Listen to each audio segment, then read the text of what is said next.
Et salut tout le monde, on se retrouve pour une nouvelle vidéo. Je sais même pas si ça tourne, normalement oui. On se retrouve pour une nouvelle vidéo. Alors là, comme vous pouvez le voir dans l'intro que j'ai mis, c'est les sports extrêmes qui sont les plus dangereuses. Donc là, je suis sur la chaîne de Trash. Donc si vous le suivez pas, vous le suivez pas encore, franchement, il est super cool. Et ça, c'est classe en vrai.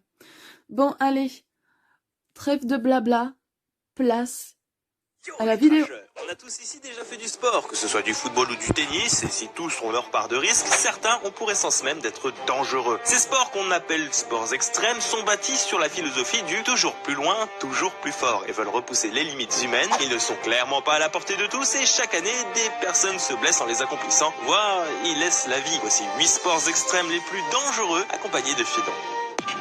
Le stock car.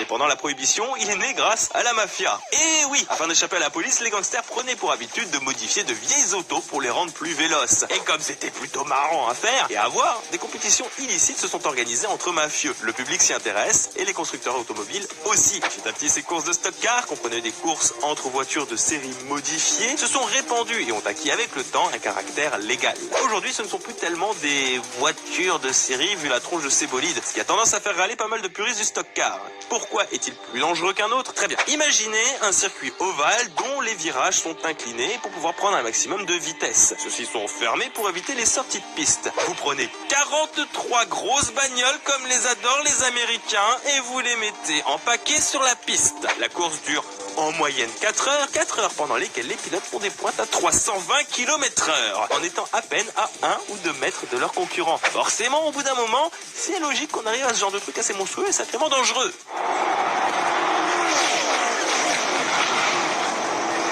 Et des blessés, vous en avez pas mal chaque année. Et pas que les pilotes, les spectateurs aussi. En 2013, des débris de voitures projetés en l'air. What? Ah ouais. Ouais. Ah ouais, quand même. Donc là, ils sont vraiment projetés super loin. C'est super impressionnant. Donc, putain, mais vous imaginez les gens derrière qui sont terrifiés.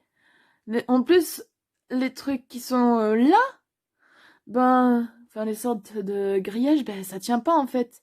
Ça peut tuer des gens. En ont touché 28. Ah là là, l'Amérique. Vous me direz, en Russie, on fait des courses de tanks, alors bon, chacun son truc. L'apnée, nos limites.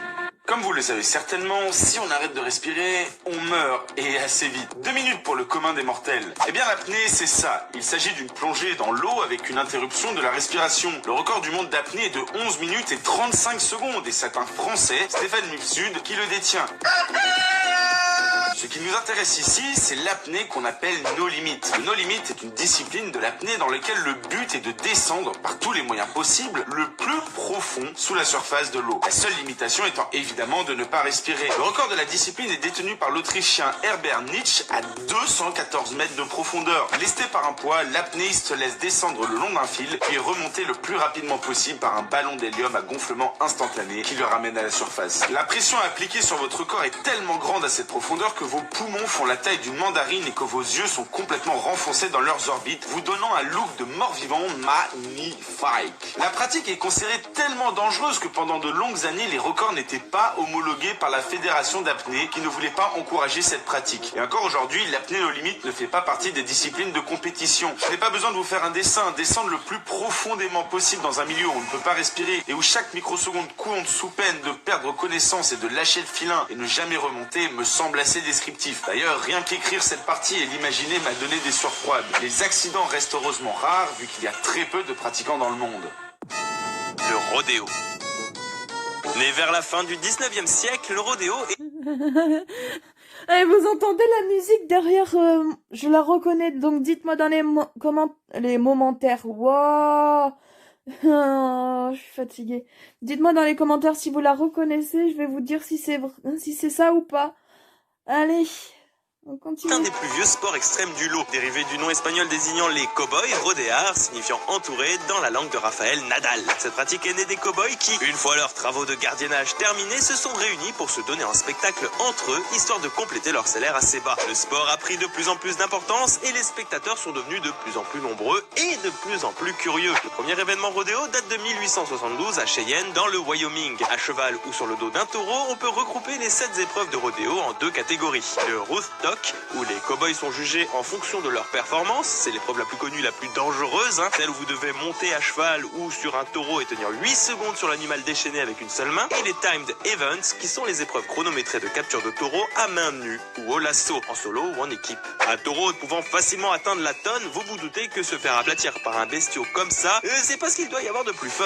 Et ce ne sont pas les seuls dangers que vous courez. Vous pouvez vous faire empaler par une corne ou expulser à pleine vitesse du dos de la bête. Les vidéos d'accidents sont d'ailleurs légion sur internet, sans compter votre dos qui prend bien cher à ce moment-là, ce qui a tendance à fortement diminuer l'espérance de vie des cow-boys. Les animaux ne sont pas en reste non plus, les lassos les étranglent et sont tous mis avant le spectacle dans des situations de stress intense pour qu'ils puissent ruer avec force le moment venu. Comprenez que beaucoup voudraient voir le rodéo disparaître, mais bon, c'est un sport national, hein. On ne détruit pas des coutumes, ma bonne dame.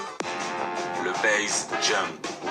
Symbole des sports extrêmes dont il est la vitrine, le base jump a été créé par Carl Bönnich en 1978 qui s'est basé, lol, sur les sauts en parachute des militaires, sauts qui se faisaient dans le stress et la galère en temps de guerre. À la différence du parachutisme où le saut se fait depuis un objet en vol, le base jump se pratique lui depuis des objets fixes dont la hauteur varie, mais forcément plus limitée que dans un saut classique. Le mot base est en fait composé de 4 initiales qui désignent les points de départ des sauts. B pour bâtiment, A pour antenne, S pour span, les ponts en français, et E pour Earth, ce qui est terrestre. La hauteur d'un saut varie entre 1500 mètres, où t'es large pour ouvrir tes parachutes, et 50 mètres, qui est la hauteur minimale pour qu'un parachute puisse s'ouvrir. En gros, si tu perds un quart de seconde, tu t'écrases au sol. Une des philosophies du base jumping est d'ouvrir le parachute le plus tard possible, pour que la durée du saut soit la plus longue. L'autre grand principe du sport est que le jumper est en totale autonomie et responsable de ses actes. La législation est pratiquement inexistante et rien ne vous interdit d'acheter un parachute et partir sauter d'une falaise demain, même si vos chances de survie sont à peu près équivalentes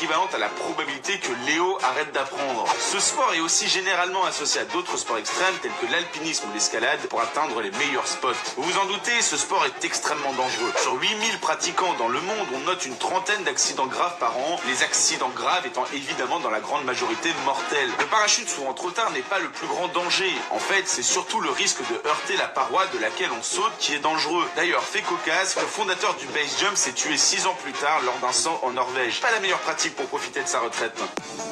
Le street luge. Dans les années 70, des skateurs américains du sud de la Californie se sont dit qu'ils allaient quand même vachement plus vite en se couchant sur leur planche plutôt que de rester debout. C'est comme ça que le street luge est né. Alors évidemment, avec le temps, la technique s'est améliorée, les skates sont devenus bien plus grands, 1m50, les lugeurs portent tous un même casque et des mêmes combinaisons que les courses de moto GP. Les semelles sont renforcées avec de la gomme de pneus, comme les voitures, et en même temps c'est normal, amusez-vous à freiner avec vos pieds à pleine vitesse, spoiler, et ça fait chaud. Les pentes sont aujourd'hui étudiées pour offrir une vitesse de pointe régulière, aux alentours de 150 km/h, ce qui, au ras du sol, procure des sensations de vitesse ébouriffantes. Techniquement, les courses sont strictement réglementées et les routes doivent être fermées par arrêté préfectoral. Cela dit, en France, le street luge n'est pas pris en compte par le code de la route, ce qui laisse un sacré vide juridique là-dessus. Je crois que j'ai pas trop besoin de commenter davantage, et vous voyez à quel point la pratique de ce sport est risquée, a fortiori si la route est ouverte à la circulation. À 150 km/h, percuter quelque chose avec votre board équivaut à une chute de 88 mètres à la verticale. Voilà. Le lapining. Le lapining est un sport étrange et relativement récent pratiqué par très peu de personnes. Le concept de ce sport est tout bête. Là où l'alpinisme demande de grimper les montagnes, le lapining, qui inversait le L et le A d'alpinisme, requiert de les descendre. Évidemment le plus vite possible, sinon ce serait pas drôle. Créé en 2002 par Eric Baron, vététiste de l'extrême et cascadeur professionnel, le lapining est une course à pied consistant à descendre le flanc de la montagne le plus rapidement possible. Cette discipline s'inspire de 2 autres sports. Le parcours d'abord, discipline sportive consistant à franchir des obstacles urbains ou naturels sans matériel, et les célèbres courses au fromage d'Angleterre où des dizaines de participants un peu mongols doivent poursuivre un gros fromage qui roule dans une pente et où le but est de l'attraper en premier pour le gagner. Merci les Anglais. Bon, vous vous en doutez, ce sport est dangereux. Courir dans une descente sur du goudron, c'est déjà dangereux. On a vite fait de se péter la cheville ou de finir la course en roulé-boulé. Alors dans une montagne, avec des rochers, du vide et des arbres, ça revient plus ou moins à se balader avec un écriteau. Je veux qu'on me casse les 2 jambes, aidez-moi SVP. Perso, l'idée même de m'empaler sur une branche morte qui dépasse base du sol me vaccine contre l'idée d'essayer. Les courses avec du monde occasionnent également de nombreux chocs entre participants, et même si l'aspect festif de la pratique est mis en avant, mieux vaut faire gaffe avant de débouler une pente à toute allure. Ah, et puis oubliez pas de vérifier s'il n'y a pas de falaise au milieu de votre parcours, ce serait con. Le wingsuit. Le wingsuit est un dérivé des sports de parachutisme et du base jump, sûrement le sport extrême le plus impressionnant à regarder. Le principe est le même que celui du base jump, sauf que les pratiquants sont équipés de wingsuit, ces combinaisons ailées qui permettent de planer en se gonflant d'air. Le premier utilisateur de wingsuit est Clemson, un parachutiste américain qui effectue le premier vol en wingsuit en 1935. Il se tue 2 ans plus tard sur un autre saut, mais l'idée ressurgit dans les années 90 avec des matériaux modernes. Sans vrai danger quand il est fait dans le cadre d'un saut en parachute classique, le wingsuit devient sans aucun doute le sport le plus dangereux du monde quand pratiqué avec le base jump, car son but devient de coller au plus proche de la surface, augmentant donc les risques au maximum. Proximité avec la surface, instabilité générale, puisqu'il suffit de faiblir sur un des bras pour vous écraser plus bas, et technicité maximale. L'association de paralpinisme recommande, encore une fois aucune législation, 200 sauts de falaise minimum avant de pratiquer le wingsuit, sachant que... Hein? Alors le minimum pour pratiquer ça, c'est 200 sauts? Ah! C'est quoi ce problème? Where is the problem? Bon. Du coup, à la fin de la vidéo, n'hésitez pas à vous abonner, à laisser un commentaire surtout sur quel sport le plus extrême vous avez trouvé assez cool à essayer, même si ce sera infaisable. Allez, on continue. Les sauts en falaise demandent d'abord 400 sauts depuis un avion. C'est quand même réservé à l'élite des base jumpers, qui sont déjà l'élite des parachutistes. Le wingsuit, malgré ses dangers, reste ce que l'homme a de mieux pour ce fantasme classique de voler comme un oiseau. L'escalade en solo intégral. Sous ce nom complexe se cache une pratique spécifique de l'escalade. Ce sport sans vrai danger, bien qu'impressionnant, qu'on a tous déjà pratiqué au moins une fois, est très populaire aujourd'hui. L'escalade en solo intégral pousse la philosophie du sport au maximum et au plus simple. Il s'agit d'arriver au sommet. Grimper, oui, mais sans rien, tout seul, et avec pour seul matériel vos chaussures et votre talc, et surtout, sans être assuré. Oui, sans assurance. Vous tombez, vous êtes mort. Votre seule assurance d'arriver au bout, c'est votre capacité à ne pas tomber. Aucune sécurité. Et vous vous doutez bien que les grimpeurs de solo intégral ne se contentent pas de faire l'ascension de voies faciles. Non, ils partent souvent dans des voies dont la difficulté est supérieure au 7, un des niveaux les plus difficiles en escalade. Pour comparaison, ça revient à peu près à faire Dark Souls avec un mode augmentant la difficulté et sans avoir le droit à une seule mort, sauf que là si tu meurs, t'es mort en vrai. La concentration requise pour cet effort est tellement importante que la plupart des grimpeurs de solo intégral disent ne même pas penser à la hauteur de la voie dans laquelle ils progressent, sous peine de se déconcentrer et de mourir instantanément de chute, une prise après l'autre, sans réfléchir, focalisé sur l'instant présent. On peut y voir le sport extrême le plus dangereux potentiellement, mais aussi un des plus beaux et un des plus zen. Le grimpeur, la paroi, le monde, et c'est tout.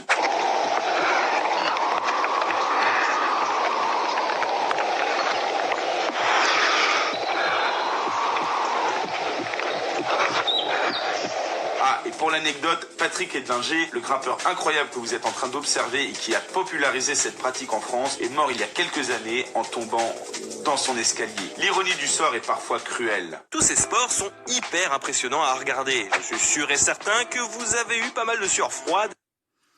Bref, voilà, c'était la fin de cette petite vidéo. Même si elle est courte, je suis vraiment désolée, contrairement à la première. Donc, franchement... dites-moi dans les commentaires quelle vidéo, enfin quel sport le plus extrême vous avez trouvé et quel sport vous pratiquez. Moi, personnellement, je fais de l'équitation et j'ai ma propre jument que je vous dirai un peu plus tard si vous le voulez bien. Bon, allez, je vous dis à très bientôt sur ma chaîne. N'hésitez pas à vous abonner et à laisser un commentaire.